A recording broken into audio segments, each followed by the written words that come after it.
Iker Casanova, EH Bilduko legebiltzarkidea, eguerdion. Kaixo, eguerdion. Ekonomia gaiei helduko diogu lehenik eta behin, hain zuzen, lehen gaien prezioak eta kostuaren igoeraz kezkatuta agertu dira bai Adegi, bai Confebask, diotenez errentagarritasuna galtzen ari dira, eta honek enplegu arriskuan egotea ekar dezake. Datozen urteetan lan esku falta egongo dela aurre ikusten dute, baina egoera guzti honetan baita ere esate dute soldaten igoera hori ez dela momentuz posible. Ez dakit zein irakurketa egiten duzun egoeraz? Bueno, ez gaitu harritzen patronalak esatea soldata igoera ez dela momentu enten posible, patronalen ustez inoiz ez delako momentua soldatak igotzeko, gauzak ondo juten ari direnean, azkundea ez zapuzteko eta gauzak gaizki daudenean, gauzak gaizki daudelako. Orduan argi dago, berentzat inoiz ez dela momentu egokia, baina argi daukaguna da berriro beste krisi baten aurrean kokatzen ari garela.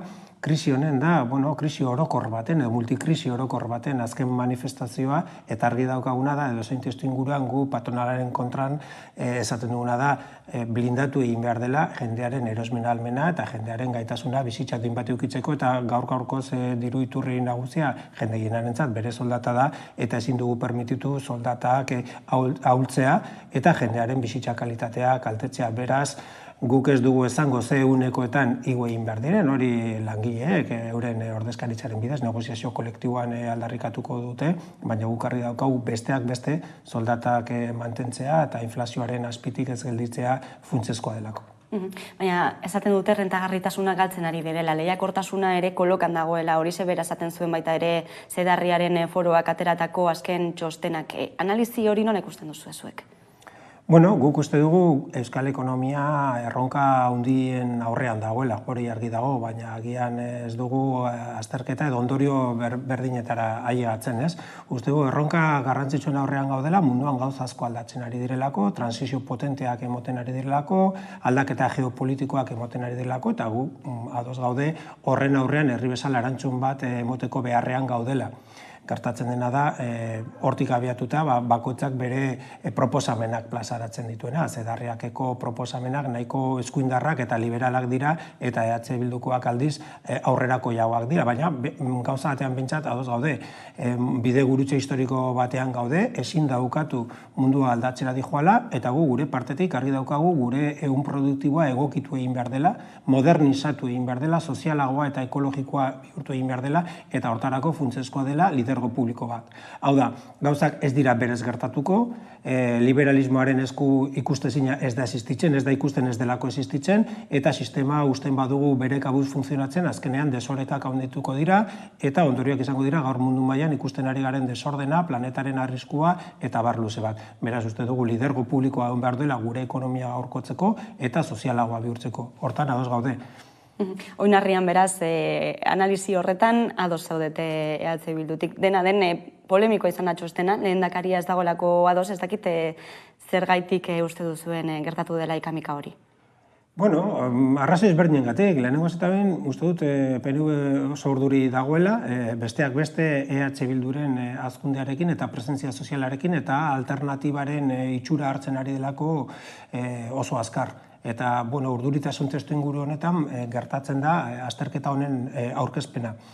Eta ni metafora batekin azalduko nuke zer gertatu den, ez? Zedarriakek oiukatu duena momentuan da EH Bildu aspaldi oiukatzen ari den, hau da, erregea biluzik dago. Beraiek erregea biluzik dagoela esan dute, guk ere aspaldi esaten dugu erregea biluzik dagoela, baina argi dago bakoitza jantzkera ezberdin batekin jantzi nahi duela, ez? Baina herri honetan, ezkerreko kritikak, sindikatuenak edo EH Bildurenak, PNV nolabait amortizatuta dauzka, edo bentsat badaki horren aurrean defendatzen eta ohituta dago, baina orain etorri da impugnazioa, justu propiotzat hartzen duen esparru batetik, ez? Eta hori ere traizio moduan hartu dute. Egia da, PNV-rentzat oso larria da, egiten dizkion kritika sozialetatik aparte, orain gestio arloan ere, beraien sokakoek ere, gauzak zalantzan jartzen hasten badira, ez? Herri honetan egia da kakotzen artean PNV-ri dana barkatu egin zaiola, ekonomia kontuentan trebeak zielako eta horri esker hain ondo geundelako eta bar, ez? Eta, bueno, hauek esaten dutena da, azken finean hori ez dela horrela, hemen gure ekonomia sendotasun historiko batzu badaude, eta horregatik Euskal Herria, beste inguruko zonaldea baino beto dagoela, baina hori ez dela lidergo publikoaten ondorioa, hori ez dela politiko publikoen ondorioa, eta are gehiago, politika publiko egokien ezean, dauzkagun abantaiorik desagertuko direla, ez? Orduan, bueno, nik uste dut faktore askoren ondorioz PNV-ren erantzun pizkat zakarra eta urduritasunetik abiatuta, ez? Behin txosten hori eginda, baina analizi hori eginda, Zedarriak proposamena ere luzatu du, esan duzue dagoeneko ez da dutela bat ere adoze proposatuarekin, izan ere Madrilera begira jarri dira, Madrilgo fiskalitateari begira, gaur egune hemen dugunarekin alderatuta, zein da aldea? Aldea oso, politika eta ekonomian batzutan gauzak azaltzeko zaila dira eta bestetan oso errazak. Aldea da Madrilen aberatzek zerga gutxiago ordaintzen dutela.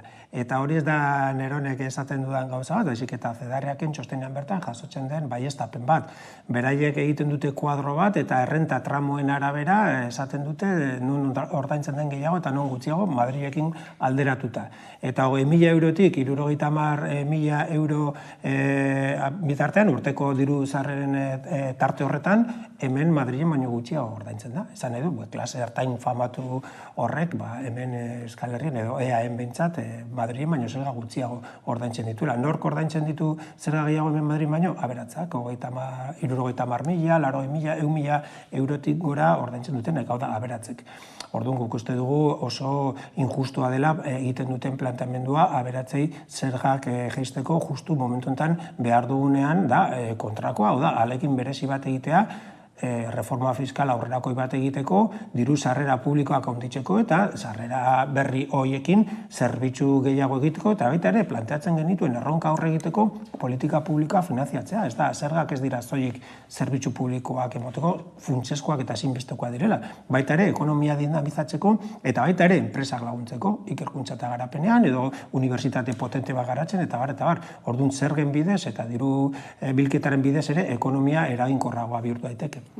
Enplegu suntziketaz ari garela, ezkerraldea Bizkaian izan da industrializazioaren motorra urte luzeetan zehar, baina dagoeneko argazkia oso besterakoa da.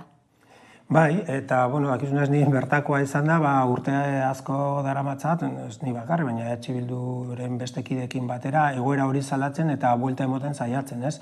Ezkerraldea ez da soilik garai batean Euskal Herriko motorra izan zela, baizik eta motorra izateko diseinatu egin zela ikuspuntu guztietatik, osatu egin zen zerbitzua emoteko industria eredu bati, ez? Eta osatu esan egenean, dana baldintzatu zuen, bai ingurumena, baita ere perspektiba demografikoa, etorkin pilo bat etorri ziren, hirigintza eta bar dana zegoen eredu industrial baten zerbitzuan eta hori desagertu zen duela lau hamarkada eta zoritzarrez instituzioak ez dira gai izan eredu berritu bati bide emoteko.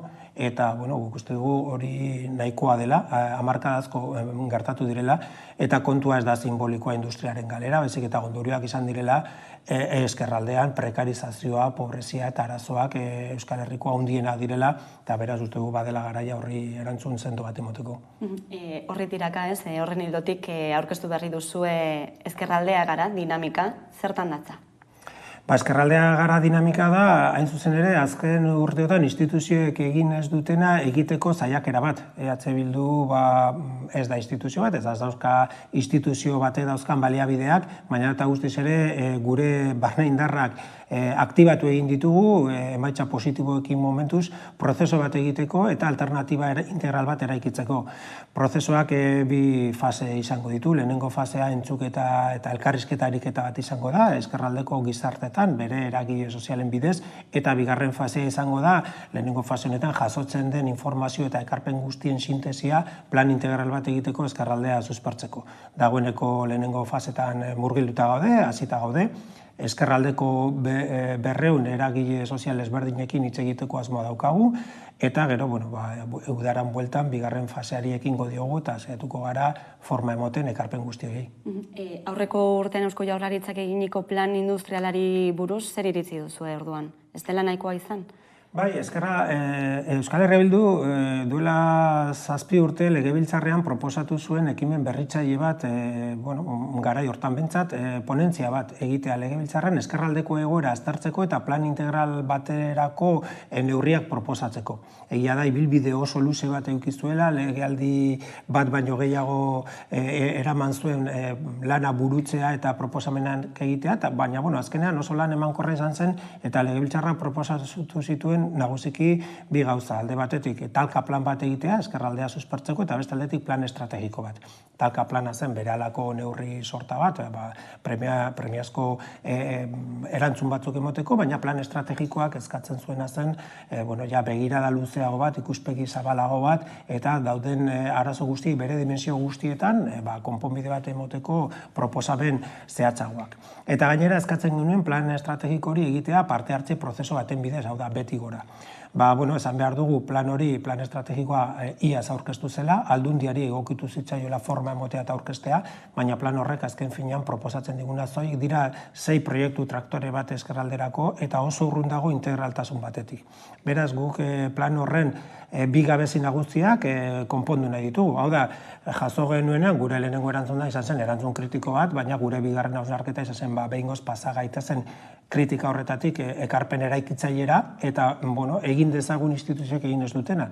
Eta bi gabezi nagusi horiek konpondu nahi ditugu, alde batetik partizipaziorik eza eta beste aldetik integraltasun falta. Eta hori da ezkerraldea gara prozesun bidez egin nahi dugun ekarpena. Adibide gisa agian jarri daiteke La Naval, Euskal Ontziola handiena.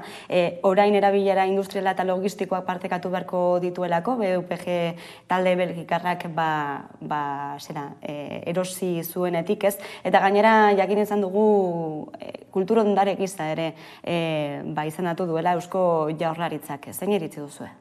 Azken galdera gai honen inguruan, gu ados gaude, ondare gisaren proposamen horrekin, are gehiago, guk alegazioak egin genituen, bestutako elementuak gehiago izateko. Eta gainera, babes horrek ez du oztopatzen jarduera ekonomikoa. Entzuzen guk defendatu nahi genituen, itsas industriarekiko lotutako elementuak, eta hori blindatuta bermatzen genuen ere jarduera ekonomikoa horrekin lotuta egotea, garabiak edo dikeak eta barez.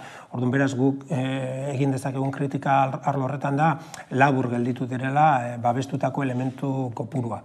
Baina, zuk aipatuzun beste kontu hori, ontziolaren desagerpenaren prozesua, benetan esan behar dugu, ez dakit nola definitu, via crucis bada, porque ematen den urratz bakoitzea mingarria zuertatzen da. Jaurlaritzak hasieratik aukerak zeuzkan gauzak beste era batean egiteko. Eta egin izan balu, gaur La Naval irekita egongo zen eta ontziak egiten gaina, azken hilabetotan gertatutakoarekin, adibidez, gasaren garraioaren inguruan, itsasontzien beharra handitu egin da, orduan perspektibak oso onak ziren. Dagoeneko itxi zenean lanak enkarguak egon bat zeuden gertatzen dela kudeaketa arazoengatik kontu ekonomikoak gaizki zeudela, baina arazoa zen lan falta.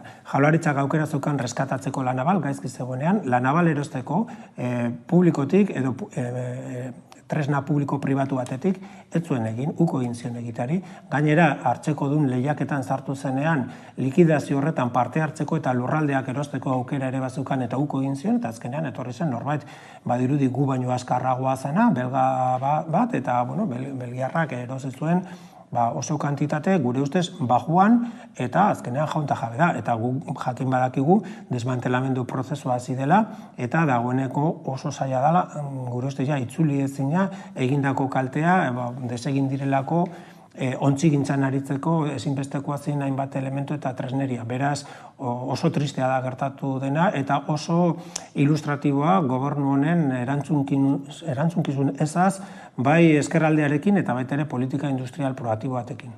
Externalizazioaz ari garela beste berri bat, egunotan, Siemens Energiak aurkeztu duela Siemens Gamesa bere ganatzeko eskaintza publikoa, dirudienez irailean izango dena, zer suposatuko du honek euskal ekonomiarentzat? Suposatuko du, enplegu gutxiago egongo dela, inbertsio gutxiago egongo direla, eta baita ere energia berriztagarrien arloan geneukan tresnarik eraginkorrena gure kontroletik kanpo gelditzen dela, eta Euskal Herriaren onura ez dela egongo enpresa horren lehentasunen artean inolaz ere. Orduan galera importantea da, eta zoritxarrez, hau iragarrita zegoen, hau hasieratik ohartarazi genuen Gamesa eta Siemensen arteko fusioa zela benetan fusio bat, baizik eta absortzio bat izango zela, Siemensek hartuko zituela erabakiak, gu salatu genuen absortzioaren momentuan, eta Jaurlaritzak ez dugun hori ona zela Euskal Industriarentzat, salatu genuen lehenengo kaleratzeak eta lehenengo lantegien itxiera etorri zenean, eta esan genuen bazela momentua parte hartze publikoa egoteko prozesu hori neutralizatzeko, eta kasurik ere ez ziguten egin, eta bueno, ez dakit konsueloa den, baina arrazoia geneuken, eta aurreikusi egin genuen. Hori ez da oso azkarra ginelako, hori da aurreikusgarria zelako gertatuko zena, eta berriro ere, kasu honetan, Jaurlaritzak uko egin zion, Euskaltelekin egin zuen moduan, beren erantzukizuna betetzeko eta Euskal Herrientzat estrategikoak diren enpresaren herri honekiko lotura babesteko. Dena den Eusko Jaurlaritzatik kezka agertu dute egoerarekiko, esaten dute bilera bat bilatzen ari direla enpresarekin, garaiz alda egoera iraultzeko? Maila batzuetan bai eta bestetan ez. Horre beti bizitza honetan baikorra izan behar da, baina baikortasuna eta beste itxukeria.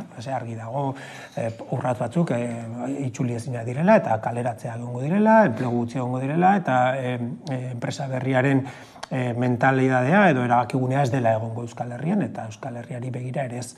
Orduan gauza horiek galduta daude. Beste gauza da, herri bezala, artikulatu behar dugula tresnak, langileekin batera eta instituzioetatik eta bakoitzak dagokion tokitik, enpleguaren txuntxipena ahalik eta gutxiena izateko eta enpresaren lotura herri honekiko ahalik eta handiena izateko, baina jakin da, ja abiapuntua dela, hori asko ahulduko dela eta ahulduko dela gauzak ez delako egin egin behar moduan instituzio publikoen partetik. Nola ulertzen duzue beraz euren jarrera diru publiko zornitutako eta baita ere lurraldarekin lotura handia duten enpresa horiek kanpora bideratzea? Bueno, guk uste dugu Jaurlaritzak momentu honetan ez daukala politika industrial aktiborik uste duelako hori ez dela existitu behar. Hori azalpen ideologikoa dauka, liberalismotik pentsatzen dute ekonomia autoantolatzen dela eta beraz enpresarioek erabakitzen dela enpresa munduan zer gertatzen dena eta zer ez eta gobernuaren papera askotan aipatzen duenean edo loreak botatzen dizkenean bere politika industrialari egiten duena da laguntzak emotea, laguntza asko gainera, hainbat arlotan, enpresak aurrera emateko, ikerkuntza eta garapenerako ataletan, baina hori ondo dago, baina guk Jaurlaritzari eskatzen dioguna da, are gehiago, hasieran aipatzen genuen, hemen ikuspegi estrategiko egon behar duela, hemen definitu behar ditugu, ze sektoren alde egiten dugun apostua, hemen erabaki behar dugu, nola bermatzen dugu enpresa importanteenen errotzea eta lotura lurraldearekin, eta bar, ez da nola aurre egingo diogun, transizio digitalari, transizio energetikoari, nola egingo dugu hori guztia perspektiba sozial batetik eta langileen ongi izatea lehentasuna izan da, eta barru, hori da politiko-industrial bat herri perspektibatik, baina hori gaur egun ez da existitzen PNV uste delako hori ez dela bidea. Fokua handituta, orokortua da, ez? Azken urteotan Euskal Herri osoan langabezia, prekarietatea, pobretze orokortuaz ere hitz egin dezakegu prezioen igoera horrekin. Zein neurri hartu beharko lirateke? Eusko Legebiltzarrean hartutako neurriek egoera iraultzeko haina pisua dute? Bueno, egia da, galdera oso zabala da eta lehen aipatzen genuen konplexidade horren baitan, erantzunak ere anitzak eta konplejoak izan beharko dira. Egia da gu lanean ari gara, ez dakite erantzun guztia dauzkagun, uste dut ezetz, baina bintza saiatzen ari gara, arlo ezberdinetatik erantzunak proposatzen. Zuk aipatzen zenuen prezioen gorakada eta horren aurrean adibidez Euskal Herria Bilduk 5 neurri, berehalako neurri planteatu ditu, aldetik soldata minimoa egokitzea gure bizitza mailari, beste aldetik Legebiltzarrak eta instituzio publikoetatik bultzatzea negoziazio kolektiboaren bidez soldaten igoera orokor bat konpensatzeko inflazioaren igoera, beste aldetik zerbitzu publikoak indartzea, uste dugu jendearentzat ere, nolabaiteko sostengua suposatzen duelako, publikotik hainbat behar azetzen baldin badira, hori zure poltsikotik ez duzulako egin behar, eta baita ere, pentsatzen dugu, kaltetutako sektorei, eta neurri batean populazio osoari neurri konpensatoriak eta diru laguntza zuzenak eman behar zaizkiola. Eta azken finean, horri guztiari aurre egiteko, uste dugu, reforma fiskal bat plantatu behar dela. Hori, zoik inflazioari dagokienez, dimensio zabalagoa daukate hainbat neurri, baina zoiek krisi inflazionaria honi aurre egiteko, baina horrekin batera argi daukagu, eta behin eta berri errepikatu behar dugula, bide gurutze historiko batean gaudela mundu mailan, gauzak egiteko modua aldatzen ari dira, epizentro geopolitikoak aldatzen ari eta baita ere ekonomikoak, eta oso adi egon behar dugu, gaur-gaurkoz daukagun indar industriala eta indar ekonomikoa gaurkotzeko eta erronka horiei aurre egiteko eta horren inguruan aukerak izateko gizarte justuago bat eraikitzeko. Orduan, momentu oso garrantzitsua da eta espero dugu denon artean, behintzat EH Bilduren partetik, borondatea eta proposamena mahai gainean jartzea jokoan dagoena ez delako makala. Azken galdera, argindarraren prezioarekin lotuta izan ere kezka iturri izan da ez, azken hilabeteotan herritar asko eta askorentzako, azkenean Madrilek onartu du prezioa mugatzea, gasari tope bate jarrita, urte baterako neurria, zer deritzozue? Guk uste dugu hau dela eta izan da pizkat elkarrizketaren leitmotifa, mundu mailan ematen den aldaketaren beste adierazpen bat, energia krisia, krisi ekologikoa, planetaren baliabideen agorpena eta abar, orduan horren aurrean ere nik uste dut epe laburreko neurriak hartu behar direla, baina baita ere begirada luzeago batekin aritu behar garela, argi dago transizio energetikoa egin behar dela eta transizio energetiko horrek eduki behar ditu bi zutabe. Oain badirudi mundu guztiak onartzen duela transizio energetikoa egin nahi duela, baina batzuk nahi dutena da oraingo monopolio edo oligopolioaren enpresek energia ekoiztea era sostenigarriago batean. Guk pensatzen dugu energia ekoiztu egin behar dela bestera batean, energia berriztagarrien bidez, baina baita ere enpresen jabegoa eta propietatea eta elektrizitatea eta orokorrean energia nola komerzializatzen denaren inguruan eztabaida ireki egin behar dela parte hartze publikoa handiagoa egoteko azken finean oinarrizko zerbitzu bat dena ez izateko espekulazioaren objektua. Eta hori esan nahi nuen perspektiba estrategiko batean, epe laburrean Espainiako gobernuaren jarrerak gai honetan, beste gai askotan esaten dugun moduan, bada edo nahita ezin, edo bai baina, azken finean, urrats batzuk eman dira, egia da, Espainiako gobernuak ere ez dituela eskuduntza guztiak nahi duena egiteko, baina argi dagoena da, elektrizitatea eta energia orokorrean jendearen bizitzarentzat oinarrizko elementua dela eta oinarrizko elementuak bermatuak egon behar dira eta irisgarritasuna edo horren erabilpena eskubidea bezala tratatua izan behar duela. Hortik abiatuta uste dugu neurri ausartagoa behar direla eta ezin badira hartu perspektiba egiturazko perspektiba horretan behintzat konpentsazio eta diru laguntza zuzenak egon beharko direla hiritarrok aurre egiteko epe laburreko gorakada honi. Iker Casanova, EH Bilduko legebiltzarkidea, mila esker gaurkoan.